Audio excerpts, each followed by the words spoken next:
How would it feel to have a thriving fitness business and have the freedom to enjoy life at the fullest? Well, that is exactly what the Trainer Revenue Multiplier Show is going to give you. My name is Matthew Park. This is Jamie Filer. Hey, guys. And we are here to serve.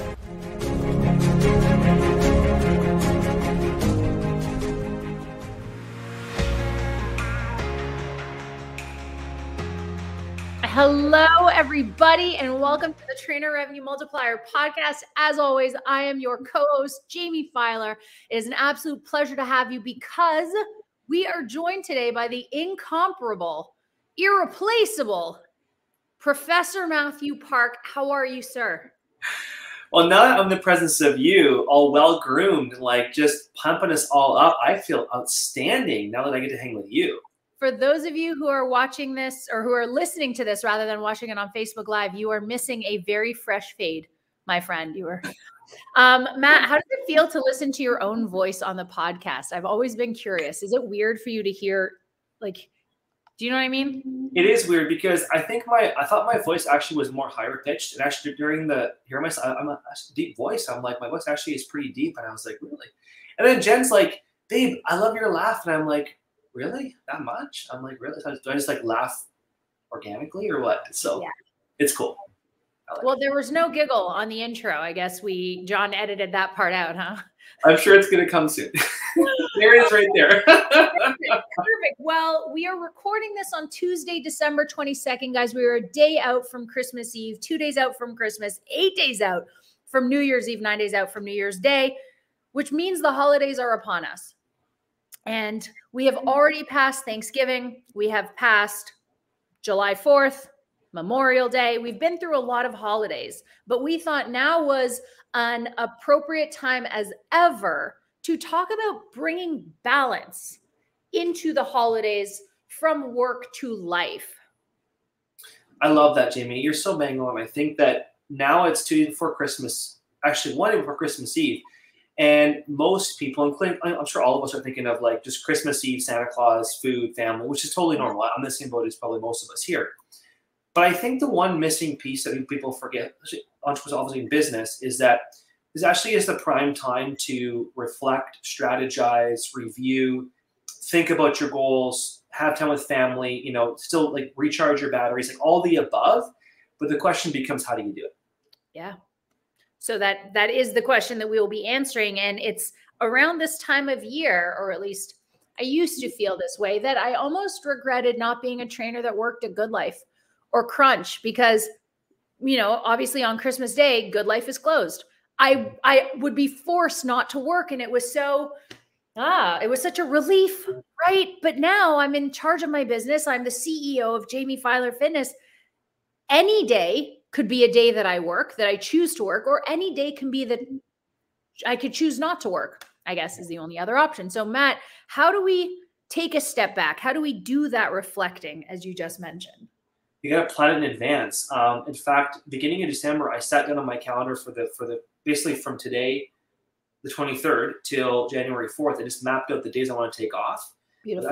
My calendar shows I'll basically I think it is from 11:30 tomorrow till the whole day's off from there. The weekend's off. I only work Monday and Thursday next week. Brilliant. I took Tuesday and Wednesday totally off. I took next Friday, Saturday, and Sunday off. So it's almost like you got to pre-plan. As obviously you're the queen of this, Jamie, as far as pre-planning and boundaries. That you're the master of this as our mentor in TRM, is putting in like that pre-planning schedule. I think most of us going to the holidays, we're thinking, what do we do? When do we plan? When's good goal set in time? When do we work? And it's like, you've already lost the boat. You're already too late. Yep. But Matt, I want to challenge you a little bit, but in a good way. Your pre-planning, I believe, started in and around spring or summer of 2021 when you started taking Wednesdays half off. Am I correct? You are correct. So you eased yourself into the holidays by giving yourself a half day every Wednesday, non-negotiable, so that you and your wife could have essentially a date day, right? You are 100% correct. Good, very good memory.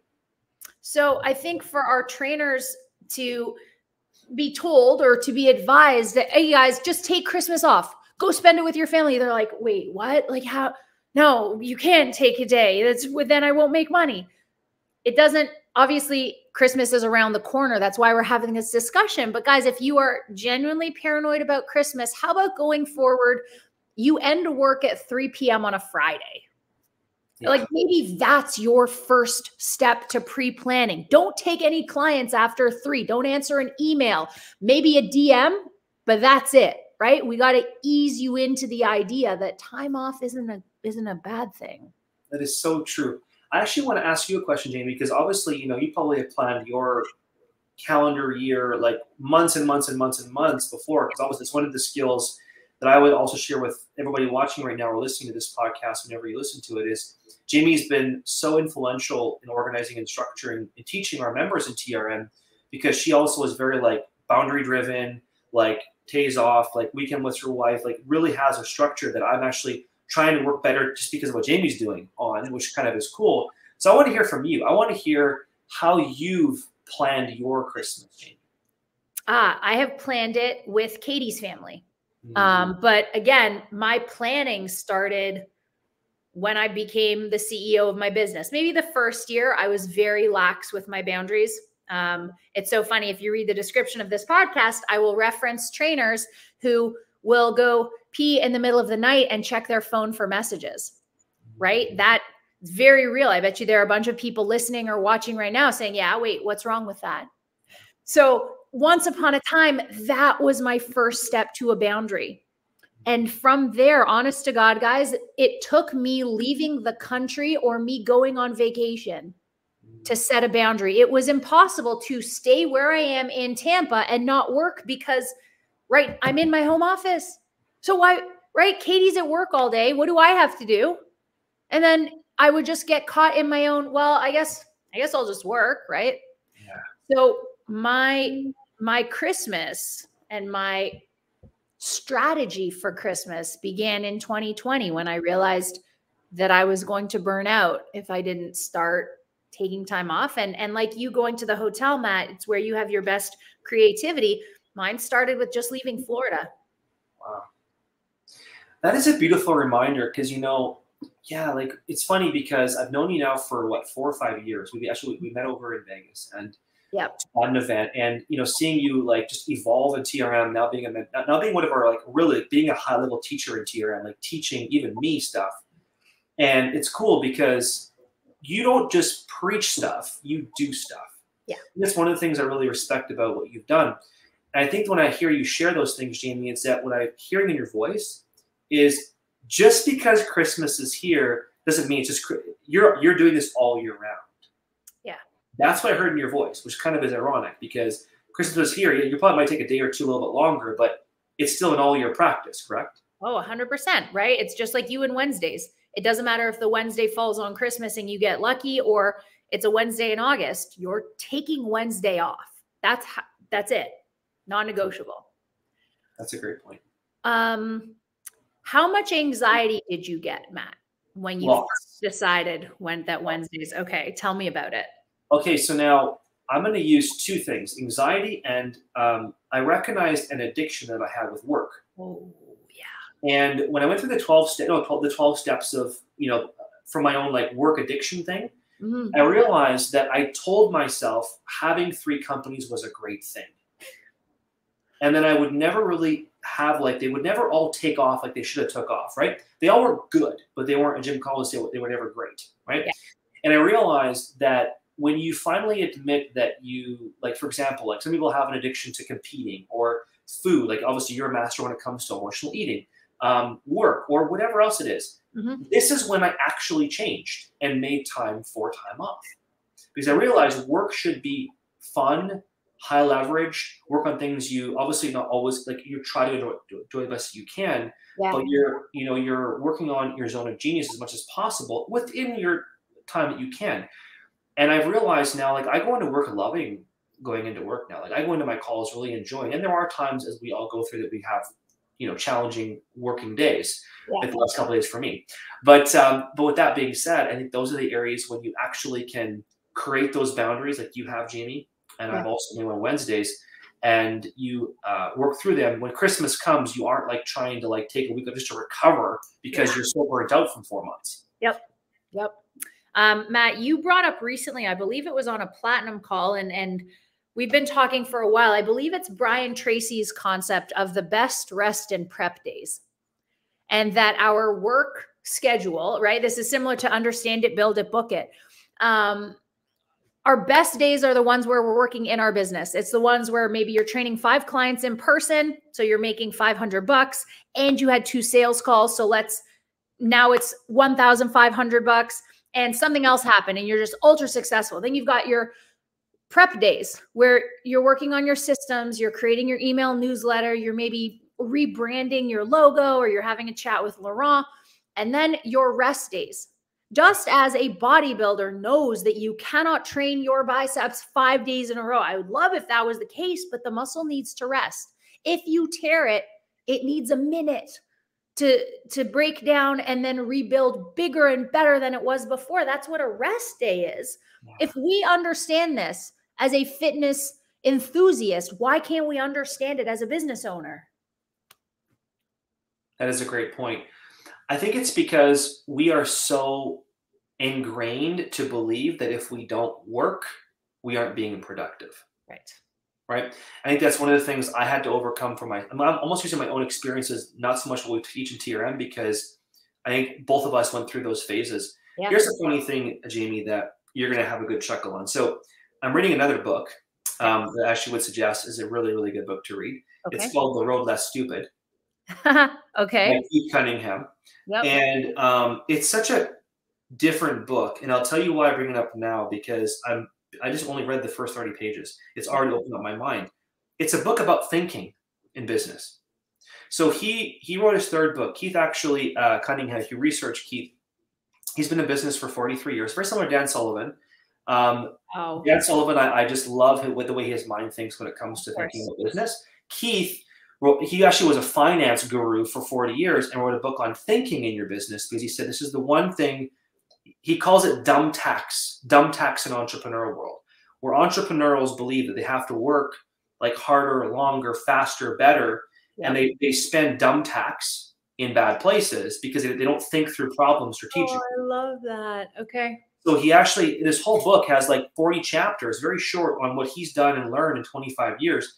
And the questions that he goes through over an hour process to think through scenarios in his business, to create solutions based on thinking time, non-distraction free, right? Which is like, dumb tax, right? Because we think that, again, learning is a big part of our growth. But like when I go for a hotel room, it's not to go and watch television and just hang out. No, it's actually to go because I want peace and quiet away from the family and kids, so I can work through problems and solve solutions and create plans. And I realized when I read that first chapter, it was actually 2 nights ago, I was like, man, I was getting these like light bulbs coming out of this thinking like it was 11 o'clock at night, and I couldn't get it. Jen's like, woke up, she said, why are you still up? I said, I'm still working on through a problem in my journal. I'm like, go to sleep. I'm like, I can't. I'm working through a problem right now, and I feel like I'm in my zone. And it's because the right question was asked. Yeah. And what I've been learning from this Keith book is questions are good. The right questions are great. Yeah. And it's when you ask the right questions the right way and then work through it. So it kind of goes into that thinking time that we talked about, the boundaries and the time off. Mm-hmm. So I know it's a little bit off of our topic, but not really, because if we can schedule it as a discipline all year long, even twice a week, thinking time, imagine the problems that you can avoid. Well, I think the other question we need to start with is, why do you feel the need to work on Christmas? Yeah. Right. There you go. That's your first question. That's your first problem to work through. That's brilliant. That's enough said. That's great right there. Yeah. Now you brought up addiction, Matt, and specifically work addiction. And it's very easy as a CEO, as an entrepreneur, to blur the line between addiction and love, right? We have people that I cannot convince in TRM 10K to offboard things because they're like, Jamie, you don't understand. I genuinely love it. And I said, bro, if anybody understands, I understand. Trust me. But it's also funny that you brought up my demographic of people who eat emotionally. Do you know why they do it, Matt?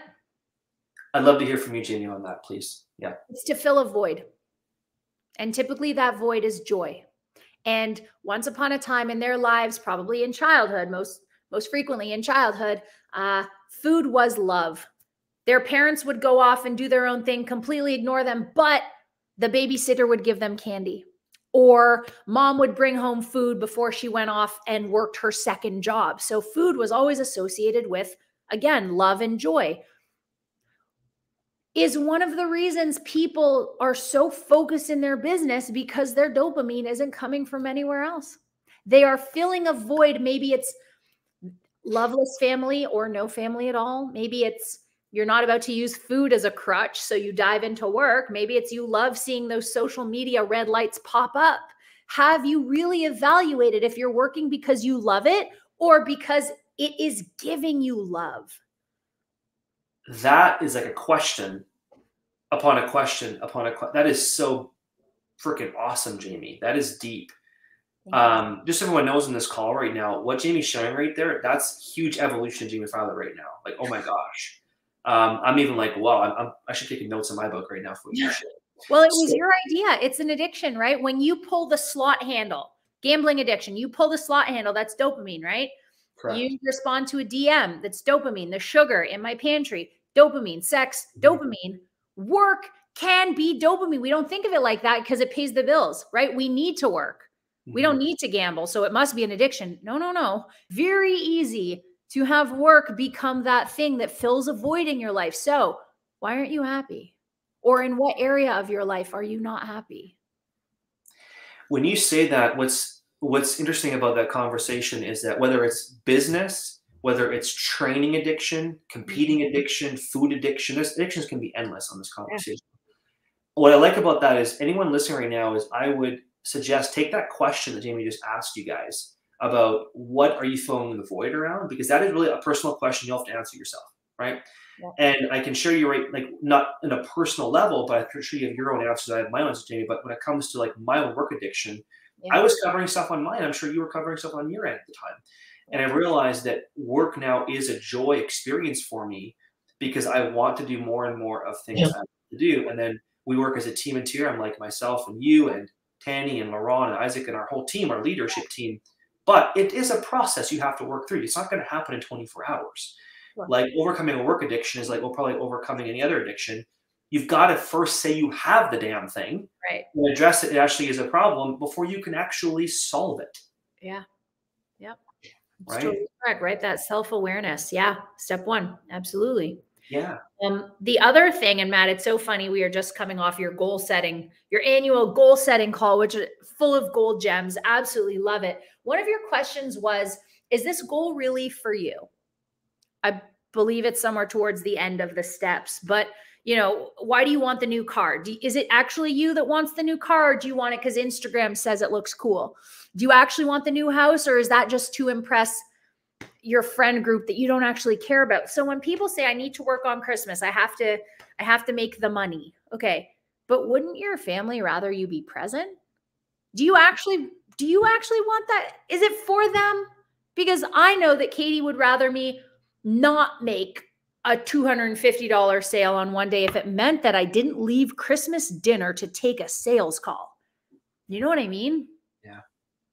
When you share that, it almost sounds like to me is someone who may come, I'm sure we've all been there before in our previous years, is that someone who's facing that challenge is probably hasn't done the work before, probably feels guilty because they weren't disciplined and then they were doing something else to avoid the work they should be doing. Right. Yep. We have a module in TRM. It might be, I think it's understand it, build it, book it. And we talk about, listen, we are not failing you in TRM.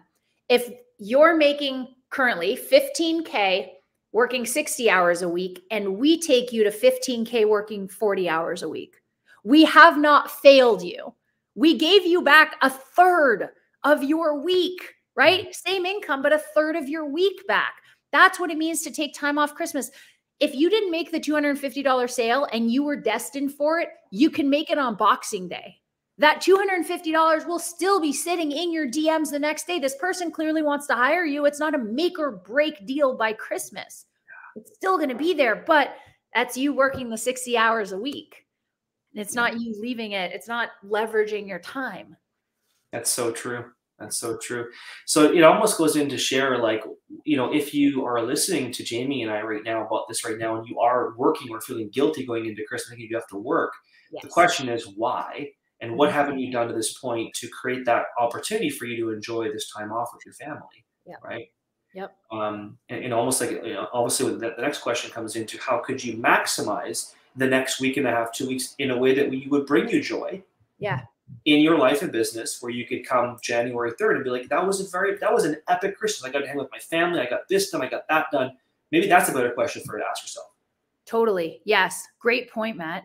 The other point to remember once you're going to start implementing this is nobody made you do it but yourself. I remember the first couple of times Katie was like, you can't pull out your phone at dinner. What are you doing? I resented her. I'm like, but what do you mean? This is how I literally pay for everything, is my phone at dinner. It took me a little bit of time to stop, reflect, and say, wait a second. No, I don't need to dislike her because she put the boundaries on me. Right? It's like when a parent says, no, you can't have candy for dinner. You're upset with them until you realize they're doing it for your best interest. Matt, I'm sure you want it, right? You're not giving your kids candy, and they might get upset and throw a temper tantrum, but you're like, you realize that candy isn't dinner, right? So it's important to remember that nobody is forcing you to do this. We're asking you to, we're advising it because it is so great for your mental and physical health to take those rest days. Don't resent us or your significant other or your family or your friends who are pulling you away from your phone for a day. That's right. That's right. And I think if there was a question to also ask about the phone thing, Jamie, would be, and members in TRM have done this. I'm not sure if you have or I have, but I know I did this for a couple of times, and it made a significant difference for me, is trying a day. So you pick Christmas Day or Boxing Day. Maybe you pick half a day as your boundary. You're like, you know what? You might send your Christmas wishes in the morning, for an hour. And then from noon till 8, it's like the phone's off, And it's almost like you just like to say, you know what? I'm going to turn this thing off and have a very present experience. But you have to mentally decide that for yourself. As an intentional exercise, not be like, oh, the phone's off. I'm going to go back when she's in the bathroom to look at my DMs for 5 minutes. No. It's an intentional exercise to actually get you in a place where you can be fully with your dog or cat or wife or whatever, right? Yep. Totally agree. Because that's the equivalent of, let's say, a gambling addict being like, I'm not going to play the slots. I'm just going to do a game of blackjack. If you get a taste, you get a taste. That's not the point. Gambling is gambling. Working is working. If you're answering a question in your DM about how much you charge for your program, you're working, even if it wasn't a sales call. Yeah, that is so true. That is so true. Can I share, Jamie, something that right now that I'm actually planning on doing just as a simple tool next week that I'm actually booking the hotel actually right after our call. Awesome. Is I'm deciding to go early morning next Tuesday to probably the Le Chateau over in Vermont. Oh, nice. I use the hotel and everything. Yep. But Jamie, I was like, babe, I know how you are whenever you go to a hotel. Go book your hotel as long as you want. So I'm actually going to go early morning Tuesday and go and do some planning work on Tuesday morning. I have the hotel on Tuesday night. I'll be there Wednesday morning and probably be there most of the day doing some more planning just for one night. But what I've realized, anybody watching right now wants to do a hotel night and actually maximize that. If you guys have kids, you may want to use the hotel experience if you have kids. Is what I found I've done this 5 times now, is number one, you have to go into a hotel with a plan. You can't just go to the hotel and be like, okay, I'm going to go work, but you got to actually know intentionally what it is you want to work on if you go to the hotel. Totally. Number 2 is try to go to a hotel in a spa or a spa in the room, obviously because of COVID stuff, or just take breaks. Because working the whole time can be very challenging, and absolutely no TV on. Okay, this isn't a time to go and watch movies. And fireplace, relax, chill, but you got to have an intention. You got to make sure that you actually have a place where you can go chill in the spa, go for showers, go for walks, whatever, and just write and read and reflect and use questions and plan. And this is almost like a massage for you, except the hotel massage for your mind. I like that. So essentially it's you working a lot on your business. It's giving yourself space to do all of the things you think you're too busy to do because you're so in your business. Yeah, exactly. Yeah. Love it. Matt, any last words of wisdom you would like to share with our podcast? I have one question for you. Actually, if we have time for a second to ask you, is if you can kind of give our listeners and viewers, kind of some Filer, like what's Filer's plan for Christmas? Like, what are you doing to, I also want to hear words from you on this, what you're doing. Well, Matt, in the interest of one of the TRM core values, which is truth, I'm going to be honest. My wife loves to nap. My wife is a napper. Yeah. Whether we're on vacation, you saw her go upstairs. She's currently napping. She will inevitably nap on Christmas. That is my peace and quiet. That is my equivalent of 60 to 90 minutes of a hotel room, a massage for my brain. So I will wake up Christmas morning, open presents with her mom and grandmother and that side of the family. Then we will make our way over to Dad's for brunch and open Christmas with that side of the family. 2 p.m., we head up to Auntie Lisa's in New Hampshire, open Christmas with those guys. We will come back in a reasonable enough hour that inevitably around 6, she will need a nap. I will dip into my DMs. Truth and authenticity. That is I call it an introvert interval. I get a break from people. Yeah. I just get to spend time with Jamie. Yeah. And I will be on Instagram for the hour. And then she'll say, okay, now mom's ready for dinner. And I say, okay. And then that's it. So that's my plan. It's family, presents, food. Yeah. An hour of Instagram and family, presents, food. Wow. I love that truth, Jamie. That is phenomenal. There you go. Yeah. Wow. Yeah. So will I be working on Christmas? Yes, but it's in order to massage my brain. That is my break from so much social anxiety. Agreed. I hear you. That's phenomenal. Wow, Jamie, thank you for sharing. Thank you, Matt. Well, thank you for your time. I will not be speaking to you tomorrow because it's Christmas Eve. But I look forward to reconnecting with you after midnight on the 25th, Matt. You're funny. Yeah. Either way, thank you for being on. Thank you for enlightening us about what it means to take time off and how important it is mentally and physically to give yourself a rest day over the holidays and knowing it will not impact your business long term. Nothing's going to happen. Yeah. If you want to sleep in Saturday morning and hang with your family, your kids, and have breakfast in bed, do it. Go for it. Yeah. Do it. Yeah. Guys, thank you so much for joining us. If you loved what you heard today, please share on Instagram or Facebook. Be sure to follow us at Trainer Revenue Multiplier, at Jame91, at Mindset Matt. We look forward to having you listen to the next episode. You can find us on all of your favorite podcast platforms, Stitcher, Spotify, iTunes, and more. Until next time, we will be back next week. Have an amazing day, and we cannot wait to see you back. Hey, Jamie, next week, you and your wife are going live, aren't you? We're going to talk about balancing and relationships in work. Ooh, that sounds exciting. So team, definitely tune in for that episode. That's going to be like a secret little Christmas gift for you guys. There you go. Going into the new year strong in terms of relationships and your professional life. No napping during that time, right? No. Thanks, Jamie. Thank you, Matt.